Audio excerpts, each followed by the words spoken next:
Hi friends, ನಮಸ್ತೆ. Welcome back to Geeta Kannadathi all in one vlogs. ಎಲ್ಲರೂ ಹೇಗಿದ್ದೀರಾ? ಚೆನ್ನಾಗಿದ್ದೀರಾ ಅಂತ ಭಾವಿಸ್ತೇನೆ. ನಾನು ಇನ್ನೂ ಸ್ವಲ್ಪ ಚೆನ್ನಾಗಿಲ್ಲ. ಅಂದರೆ ಕೋಲ್ಡು, ಶೀತ, ಕೆಮ್ಮು ಈ ವಾತಾವರಣಕ್ಕೆ ಎಲ್ರಿಗೂ ಹಾಗೆ ಆಗಿದೆ ಅಂತ ಅನಿಸುತ್ತೆ.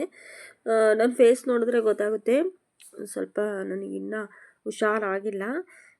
ನಾನು ಈ ಒಂದು ವಿಡಿಯೋನ ಯಾಕೆ ಮಾಡ್ತಾ ಇದ್ದೀನಿ ಅಂತಂದರೆ, ಯಾರೇ ಆಗಲಿ ಅವ್ರವ್ರ ಕೆಲಸ ಅವ್ರವರಿಗೆ ಹೆಚ್ಚು ಅಂತಲೇ ಹೇಳ್ಬೋದು. ಕೆಲ್ಸಕ್ಕೆ ಹೋಗೋರೆಲ್ಲ ಆರಾಮಾಗಿರ್ತಾರೆ ಅಂತ ಕೆಲವರ ಒಂದು ಭಾವನೆ. ಅಂದರೆ ಕೆಲಸ ಅಂದರೆ ಟೀಚರ್ ಕೆಲಸ ಅಂತ ಅಲ್ಲ, ಯಾರೇ ಯಾವುದೇ ಕೆಲ್ಸಕ್ಕೆ ಹೋದರೂ ಆ ಕೆಲಸದ ಒತ್ತಡ ಇರ್ಬೋದು, ಆ ಕೆಲಸದ ಶ್ರಮ ಇರ್ಬೋದು, ಆ ಕೆಲಸದ ಗೌರವ ಇರ್ಬೋದು, ಆ ಕೆಲಸದ ಜವಾಬ್ದಾರಿ ಇರ್ಬೋದು, ಎಲ್ಲವೂ ಅವ್ರವ್ರಿಗೆ ಮಾತ್ರ ಗೊತ್ತಿರುತ್ತೆ ಅಂತ ಈ ವಿಡಿಯೋನ ಮಾಡ್ತಾಯಿದ್ದೀನಿ. ಯಾರೇ ಆಗಲಿ, ಟೀಚರ್ ಆಗಿರ್ಬೋದು, ಇಂಜಿನಿಯರ್ ಆಗಿರ್ಬೋದು, ಡಾಕ್ಟರ್ ಆಗಿರ್ಬೋದು, ಯಾರಿಗೇ ಆಗಲಿ ಅವ್ರದ್ದೇ ಆದ ಒಂದು ಜವಾಬ್ದಾರಿ ಇರುತ್ತೆ ಸ್ನೇಹಿತರೆ. ಇಂಜಿನಿಯರ್ ಅಂತ ಹೇಳ್ತೀವಿ, ಏನು ಅವ್ರಿಗೇನು ಇಂಜಿನಿಯರ್ 80,000 ಲಕ್ಷ ಸಂಬಳ ಅಂತ ಹೇಳ್ತೀವಿ. ಆ ಸಂಬಳಕ್ಕೆ ತಕ್ಕ ಕೆಲಸ ಅವ್ರದ್ದಾಗಿರುತ್ತೆ, ಅಥವಾ ಕೆಲಸಕ್ಕೆ ತಕ್ಕ ಸಂಬಳನ ಅವ್ರು ತಗೋಬೇಕಾಗುತ್ತೆ. ಅವರ ಒತ್ತಡ ಅವ್ರಿಗೆ ಮಾತ್ರ ಗೊತ್ತು, ಅವರ ಟಾರ್ಗೆಟ್ ಅವ್ರಿಗೆ ಮಾತ್ರ ಗೊತ್ತಿರುತ್ತೆ. ಹಾಗೆ ನಾವು ಟೀಚರ್ ಆಗಿರ್ಬೋದು ಸ್ನೇಹಿತರೆ. ಟೀಚರ್ ಅಂದ ತಕ್ಷಣ ಬರೀ ಪಾಠ ಮಾಡೋದು, ನೋಟ್ಸ್ ಬರ್ಸೋದು, ಅದರಲ್ಲೂ ಪ್ರೈಮರಿ ಸ್ಕೂಲವರಂತೂ ಪಾಠದ ಜೊತೆ ಆಫೀಸ್ ವರ್ಕ್ ಸಹ ಮಾಡಬೇಕಾಗುತ್ತೆ. ಹಾಗಂತ ನಾನು ಹೆಮ್ಮೆಯಿಂದ ಹೇಳೋಕ್ಕೂ ಇಷ್ಟಪಡ್ತೀನಿ, ನಾವು ಯಾವುದೇ ಕೆಲಸವನ್ನು ಕಲಿಬೋದು ಅಂತ ಅನಿಸುತ್ತೆ. ಹಾಗೆ ನನ್ನ ಕೆಲಸ ಅಂತಲ್ಲ, ಬೇರೆ ಯಾರೇ ಆಗಲಿ ಏನೇ ಕೆಲಸ ಮಾಡಲಿ ಅವ್ರವ್ರಿಗೆ ಕೆಲಸದ ಜವಾಬ್ದಾರಿ ಅವ್ರಿಗೆ ಮಾತ್ರ ಗೊತ್ತಿರುತ್ತೆ. ಅಂದರೆ ಇವನ್ ರೈತರು ಇರ್ಬೋದು, ಅವ್ರ ಕೆಲಸ ಅವ್ರಿಗೆ ಗೊತ್ತಿರುತ್ತೆ. ನಮಗೆ ಹೊರ್ಗಡೆ ಅವ್ರು ತಂದು ಮಾರಾಟ ಮಾಡೋದು ಮಾತ್ರ ಗೊತ್ತಾಗುತ್ತೆ. ಆದರೆ ಅಲ್ಲಿಗೆ ತಂದು ಅವರು ಅಷ್ಟೆಲ್ಲ ಬೆಳೆ ತಂದು ಮಾರಾಟ ಮಾಡ್ತಿದ್ದಾರೆ ಅಥವಾ ವ್ಯಾಪಾರ ಮಾಡ್ತಾಯಿದ್ದಾರೆ ಅಂತಂದರೆ, ಅಷ್ಟೆಲ್ಲ ಕೆಲಸವನ್ನು ಅಲ್ಲಿಗೆ ಬರೋವರೆಗೂ, ಅದು ವ್ಯಾಪಾರಕ್ಕೆ ಒಂದು ಮಾರ್ಕೆಟಿಗೆ ಬರೋವರೆಗೂ ಅವ್ರು ಎಷ್ಟು ಕೆಲಸ ಮಾಡಿರ್ತಾರೆ ಅಂತ ಅವ್ರಿಗೆ ಮಾತ್ರ ಗೊತ್ತಿರುತ್ತೆ, ಎಷ್ಟು ಶ್ರಮ ಪಟ್ಟಿರ್ತಾರೆ ಅಂತ ಅವ್ರಿಗೆ ಮಾತ್ರ ಗೊತ್ತಿರುತ್ತೆ. ಹಾಗಾಗಿ ಎಲ್ಲರೂ ಇಂಥ ಕೆಲಸ ಅಂತಲ್ಲ, ಯಾವುದೇ ಕೆಲಸ ಇರ್ಬೋದು, ಅದರ ಜವಾಬ್ದಾರಿ ತುಂಬಾ ಇರುತ್ತೆ ಅಂತ ಹೇಳ್ತಾ ಇದ್ದೀನಿ. ನಮ್ಮದು ಹಾಗೆ ಟೀಚರ್ ಕೆಲಸ ಅಂದರೆ ವರ್ಕ್ ಮಾಡಲೇಬೇಕಾಗುತ್ತೆ. ಇವಾಗಂತೂ ಸರ್ಕಾರದವರು ಪ್ರತಿಯೊಂದು ಮಾಹಿತಿನ ಅವಾಗವಾಗ ಕೇಳ್ತಾನೆ ಇರ್ತಾರೆ. ಅಲ್ಲಿ ಪಾಠ ಮಾಡೋದು ಬಿಟ್ಟಾಗಲಿ ನಾವು ಇದನ್ನು ಕಂಪ್ಲೀಟ್ ಮಾಡಬೇಕಾಗುತ್ತೆ, ಅಪ್ಡೇಟ್ ಮಾಡಬೇಕಾಗುತ್ತೆ, ಮಾಹಿತಿ ಕೇಳ್ತಾನೇ ಇರ್ತಾರೆ. ಹಾಗಾಗಿ ನಾನಿವತ್ತು ವರ್ಕ್ ಮಾಡ್ತಾಯಿದ್ದೀನಿ. ನನಗೆ ಹುಷಾರಿಲ್ಲ, ಆದರೂ ಸಹ ಕಂಪ್ಲೀಟ್ ಮಾಡಲೇಬೇಕಾಗಿತ್ತು. ಹಾಗಾಗಿ ಕ್ಲಾಸಸ್ ಮಾಡಿ ಸ್ವಲ್ಪ ಮಧ್ಯೆ ಲೀಜರ್ ತಗೊಂಡು ಈ ವರ್ಕು ಕಂಪ್ಲೀಟ್ ಮಾಡ್ತಾಯಿದ್ದೀನಿ.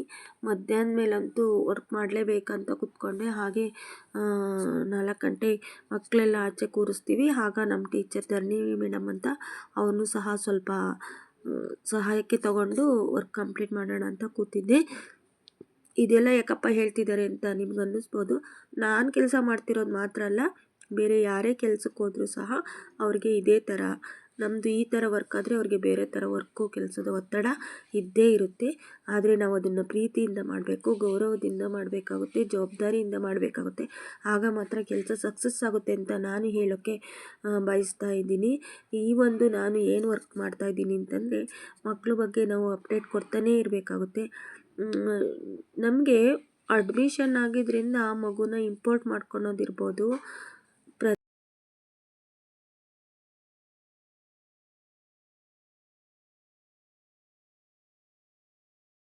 ಪೆನ್ ನಂಬರ್ ಕಂಡುಹಿಡಿಬೇಕು ಅಂತ ಕಳಿಸಿದ್ರು ಸರ್ಕಾರದವರು. ಪೆನ್ ನಂಬರ್ ಪ್ರತಿಯೊಂದು ವಿದ್ಯಾರ್ಥಿದು ಪೆನ್ ನಂಬರ್ ಕಂಡುಹಿಡಿಬೇಕು ಅಂತ.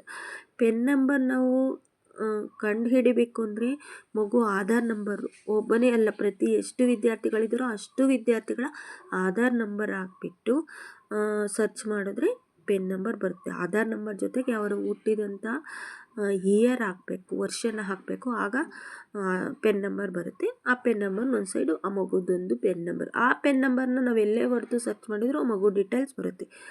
ಅದಾಯ್ತಾ, ಇವಾಗ ಮತ್ತೆ ಅಪಾರ್ ಐ ಡಿ ಅಂತ ಬಂದಿದೆ. ಈಗಲೂ ಅಷ್ಟೇ, ಒಂದು ಮಗುವಿಗೆ ಒಂದು ಐ ಡಿ ನಂಬರ್ ಕೊಡ್ತಾ ಇದ್ದಾರೆ. ಆ ಐ ಡಿ ನಂಬರ್ನ ಕಂಡುಹಿಡಿಯೋದಕ್ಕೆ ನಾವು ಒಂದು ಅಪ್ಲಿಕೇಶನ್ ಓಪನ್ ಮಾಡಿದ್ರೆ UDS ಪ್ಲಸ್ಸಲ್ಲಿ, ಅಲ್ಲಿ ಒಂದು ಫಾರ್ಮ್ ಬರುತ್ತೆ ಫೋನಲ್ಲಿ. ಆ ಒಂದು ಫಾರ್ಮ್ಗೆ ತಂದೆ ಹೆಸರು ಅಥವಾ ತಾಯಿ ಹೆಸರು, ನಾವು ಯಾರ ನೇಮನ್ನು ಅಲ್ಲಿ ಮೆನ್ಷನ್ ಮಾಡ್ತೀವೋ ಅವರ ಒಂದು ಆಧಾರ್ ನಂಬರ್ನ ಹಾಕಬೇಕು. ನೆಕ್ಸ್ಟ್ ಕೆಳಗಡೆ ಅದೇ ಫಾರಮಲ್ಲಿ ಕೆಳಗಡೆ ಬಂದು ಯಾವ ಪ್ಲೇಸಲ್ಲಿ ಸ್ಕೂಲ್ ಇದೆ ಮತ್ತು ಯಾವ ಡೇಟಲ್ಲಿ ನಾವು ಅಪಾರ್ ಐ ಡಿನ ಸರ್ಚ್ ಮಾಡ್ತಾ ಇದ್ದೀವಿ ಮತ್ತು ಆ ಸ್ಕೂಲ್ HM ನೇಮ್ನ ನಾವು ಮೆನ್ಷನ್ ಮಾಡಬೇಕು. ಇಷ್ಟು ಮೆನ್ಷನ್ ಮಾಡಿದರೆ ಅಪಾರ ಐ ಡಿ ಬರುತ್ತೆ ಒಂದು ವಿದ್ಯಾರ್ಥಿಗಷ್ಟೇ. ಇಂಥ ಎಷ್ಟು ವಿದ್ಯಾರ್ಥಿಗಳಿದ್ದಾವೆ ಎಲ್ಲ ವಿದ್ಯಾರ್ಥಿಗಳು ನಾವು ಮಾಡಲೇಬೇಕಾಗುತ್ತೆ. ಪ್ರತಿಯೊಂದು ವಿದ್ಯಾರ್ಥಿಗೆ ಇಷ್ಟು ಫಿಲ್ ಮಾಡಬೇಕು. ಹಾಗೆ ಅದೇನಾದರೂ ಕೆಲವೊಂದು ವಿದ್ಯಾರ್ಥಿಗಳು ಸಕ್ಸಸ್ ಆಗುತ್ತೆ, ನಂಬರ್ ಬರುತ್ತೆ, ಕೆಲವು ವಿದ್ಯಾರ್ಥಿಗಳದ್ದು ಬರಲ್ಲ. ಅಲ್ಲಿ ಆಧಾರ್ ಕಾರ್ಡಲ್ಲಿ ಅಥವಾ ನಾವು ಅಡ್ಮಿಷನಲ್ಲಿ ಅಥವಾ ಆಧಾರ್ ಕಾರ್ಡಲ್ಲಿ ನೇಮು ವ್ಯತ್ಯಾಸ ಇರುತ್ತೆ.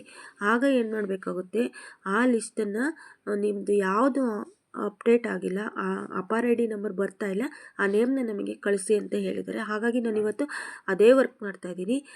ಆ ನೇಮ್ ಎಲ್ಲ ಒಂದು ಕಡೆ ಬರ್ಕೊಳ್ತಾ ಇದ್ದೀನಿ. ಇಲ್ಲಿ ಸ್ಯಾಡ್ಸ್ ಅಂತ ಬರುತ್ತೆ ಸ್ಕೂಲ್ ವರ್ಕಲ್ಲಿ, ನಮಗೆ ಗೊತ್ತಿರುತ್ತೆ, ನಿಮಗೆ ಗೊತ್ತಿರಲ್ಲ, ಆದರೂ ಹೇಳ್ತಾ ಇದ್ದೀನಿ. ಸ್ಯಾಡ್ಸ್ ಅಂತ ಬರುತ್ತೆ, ಯುಡಸ್ ಪ್ಲಸ್ ಅಂತ ಬರುತ್ತೆ, ಮತ್ತು ಅಡ್ಮಿಷನ್ನಲ್ಲಿ ಒಂಥರ ಇರುತ್ತೆ, ಎಲ್ಲ ಆಧಾರಲ್ಲಿ ಒಂಥರ ಇರುತ್ತೆ, ಎಲ್ಲ ಕಡೆ ಒಂದೊಂದು ಥರ ಸೇಮ್ ಎಲ್ಲ ಕಡೆ ಸೇಮ್ ಬಂದಿದ್ರೆ ಮಾತ್ರ ಅಪಾರ ಐ ಡಿ ನಂಬರ್ ಬರುತ್ತೆ. ಬಟ್ ಒಂದು ಕಡೆ ಏನಾದರೂ ವ್ಯತ್ಯಾಸ ಆಗಿದ್ದರೆ ನೇಮ್ ಅಥವಾ ಇನಿಷಿಯಲ್ಲು ಒಂದು ಡಾಟ್ ಮಿಸ್ ಆಗಿದ್ರೂ ಸಹ ಅಪಾರ ಐ ಡಿ ಬರಲ್ಲ. ಹಾಗಾಗಿ ಪ್ರತಿಯೊಂದನ್ನು ಲಿಸ್ಟ್ ಮಾಡಿಕೊಡಿ ಅಂತ ಹೇಳಿದ್ದಾರೆ. ಲಿಸ್ಟ್ ಮಾಡೋದು ಅಂದರೆ ಹೆಂಗೆ ಅಂದರೆ, ಪ್ರತಿಯೊಂದು ವಿದ್ಯಾರ್ಥಿ ನೇಮನ್ನು ನಾವು ಬಿಗ್ ಲೆಟರಲ್ಲೇ ಬರಿಬೇಕಾಗುತ್ತೆ, ಸ್ಮಾಲ್ ಲೆಟರ್ ಯೂಸ್ ಮಾಡೋಂಗಿಲ್ಲ. ಅದರಲ್ಲೂ ಒಂದು ಮಿಸ್ ಆಗೋಂಗಿಲ್ಲ. ಸ್ಯಾಡ್ಸಲ್ಲಿ ಏನು ಬಂದಿರುತ್ತೆ, ಯುಡಸ್ ಪ್ಲಸ್ಸಲ್ಲಿ ಏನಿರುತ್ತೆ, ಆಧಾರ್ ಕಾರ್ಡಲ್ಲಿ ಏನಿರುತ್ತೆ, ಮೂರೂ ಕಡೆ ನೇಮ್ನ ಸರ್ಚ್ ಮಾಡಿ ನಾವು ಒಂದು ಲಿಸ್ಟ್ ಮಾಡಬೇಕಾಗುತ್ತೆ. ಅದರಲ್ಲೂ ನಮ್ಮ ಸ್ಕೂಲಿಗೆ ಹಾಸ್ಟೆಲಲ್ಲಿ ಬಂದಿರೋ ಮಕ್ಕಳೆಲ್ಲ ನಮ್ಮ ಮಠದಲ್ಲಿ ಉತ್ತರ ಕರ್ನಾಟಕದವರು. ಅವ್ರ ಹೆಸರು ನಿಮಗೆ ಗೊತ್ತಿರುತ್ತೆ, ದೊಡ್ಡ ದೊಡ್ಡ ಹೆಸರು, ತಂದೆ ಹೆಸರು, ಮಗು ಹೆಸರು, ಊರ ಹೆಸರು ಮೂರೂ ಸೇರಿಸಿ ಒಂದು ಹೆಸರು ಮಾಡಿರ್ತಾರೆ. ಹಾಗಾಗಿ ಈಗ ಎಕ್ಸಾಂಪಲು ನಮ್ಮ ಸ್ಕೂಲಲ್ಲಿ ಅಭಿಷೇಕ್ ಬೀರಪ್ಪ ಮೆಡ್ಲೇರಿ ಅಂತ ಇದೆ. ಆ ಮೂರು ಹೆಸರಿಂದ ಒಂದು ಮೂರು ಸೇರಿಸಿ ಒಂದೇ ಹೆಸರು. ಆ ಹೆಸರನ್ನ ನಾವು ಬಿಗ್ ಲೆಟ್ರಲ್ಲಿ ಬರಿಬೇಕಂದ್ರೆ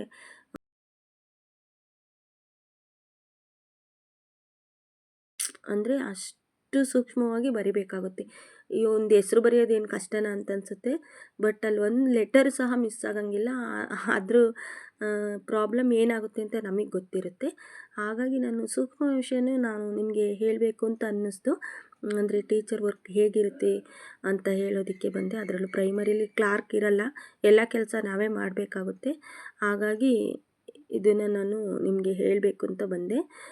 ಬಿಗ್ ಲೆಟ್ರಲ್ಲಿ ಬರಿಬೇಕು, ಮತ್ತು ಆ ಹುಡುಗನ ಡೇಟ್ ಆಫ್ ಬರ್ತ್ ಲಿಸ್ಟ್ ಮಾಡ್ಕೋಬೇಕು, ನೆಕ್ಸ್ಟ್ ಪೆನ್ ನಂಬರ್ನ ಹಾಕ್ಕೋಬೇಕು. ಇದೆಲ್ಲವನ್ನು ಲಿಸ್ಟ್ ಮಾಡಿ ಮತ್ತು ಒಂದು ಫಾರ್ಮ್ ಬರುತ್ತೆ, ಅದರಲ್ಲಿ 3 ಸ್ಯಾಡ್ಸಲ್ಲಿ ಏನು ನೇಮ್ ಇದೆ, ಯುಡಸ್ ಪ್ಲಸ್ಸಲ್ಲಿ ಏನು ನೇಮ್ ಇದೆ, ಆಧಾರ್ ಕಾರ್ಡಲ್ಲಿ ಏನು ನೇಮ್ ಇದೆ, ಎಲ್ಲದಕ್ಕೂ ಒಂದೊಂದು ಕಾಲಮ್ ಕೊಟ್ಟಿದ್ದಾರೆ ಒಂದೇ ಒಂದು ಫಾರ್ಮಲ್ಲಿ.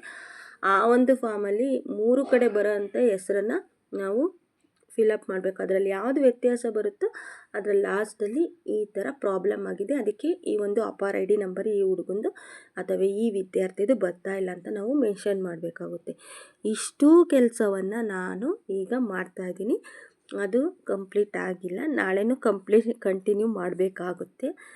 ಕ್ಲಾಸ್ ಮಾಡಿಕೊಂಡು ಇಷ್ಟೆಲ್ಲ ಮಾಡಬೇಕಾಗುತ್ತೆ ಅಂತ ಹೇಳೋದಕ್ಕೆ ಬಂದೆ. ಅಂದರೆ ಟೀಚರ್ ಅಂದರೆ ಬರೀ ಹೋಗಿ ಕ್ಲಾಸ್ ಮಾಡಿ ಬರೋದು ಅಂತಲ್ಲ, ಈ ಥರ ವರ್ಕ್ ಸಹ ಇರುತ್ತೆ.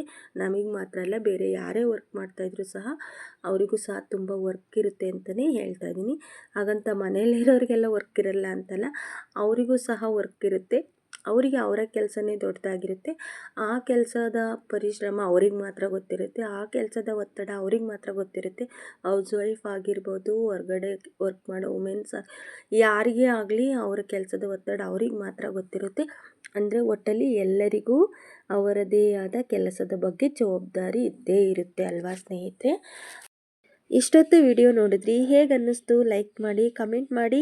ನನ್ನ ಮಾತಲ್ಲಿ ಏನಾದರೂ ತಪ್ಪಾಗಿದ್ದರೆ ಕ್ಷಮೆ ಇರಲಿ ಅಂತ ಕೇಳ್ತಾ ಇದ್ದೀನಿ. ಹೀಗೆ ನನ್ನ ವೀಡಿಯೋಸ್ನ ನೋಡ್ತಾ ಇರಿ, ಸಪೋರ್ಟ್ ಮಾಡಿ, ಸಬ್ಸ್ಕ್ರೈಬ್ ಮಾಡಿ ಅಂತ ಕೇಳ್ತಾ ಇದ್ದೀನಿ. ಇಷ್ಟೊತ್ತು ವಿಡಿಯೋ ನೋಡಿದ್ದಕ್ಕೆ ತುಂಬ ಹೃದಯದ ಧನ್ಯವಾದಗಳು. Thank you so much.